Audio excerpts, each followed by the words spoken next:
యేసు రక్తమే జయం పరిచర్య ప్రైజ్ ద లార్డ్. ఫిబ్రవరి 26వ తేదీ 2024. ఈరోజు దేవుని వాక్యము, యెహోవాను బట్టి సంతోషించుము, ఆయన నీ హృదయ వాంఛలను తీర్చును. కీర్తనలు 37వ కీర్తన 4వ వాక్యము. మన దేవుడైన యెహోవా పరిశుద్ధుడు, మన దేవుడైన యెహోవాను గణపరచుడి. తన యందు భయభక్తులు గల వారి కోరిక ఆయన నెరవేర్చును, వారి మొర ఆలకించి వారిని రక్షించును.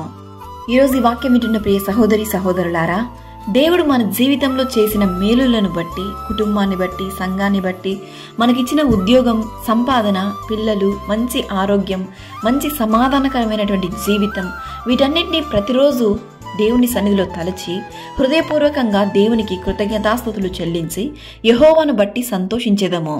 నీతిమంతులకు యెహోవాయే సంరక్షకుడు. యెహోవా దృష్టి ఆయన యందు భయభక్తులు గల వారి మీదను, ఆయన కృప కొరకు కనిపెట్టు వారి మీదను నిలుచుచున్నది. ఆశ్చర్యమైన ఆలోచన శక్తియు అధిక బుద్ధియు అనుగ్రహించువాడు ఆయనే. ఈ దినాన నీవు దేవుని సన్నిధిలో ప్రార్థిస్తున్న ప్రతి ప్రార్థనను దేవుడు ఆలకించి మీ హృదయ వాంఛలను ఆయన నెరవేర్చునుగాక. సకల ఘనత, మహిమ, ప్రభావములు యేసయ్యకు మాత్రమే కలుగునుగాక. ఆమేన్. God bless you.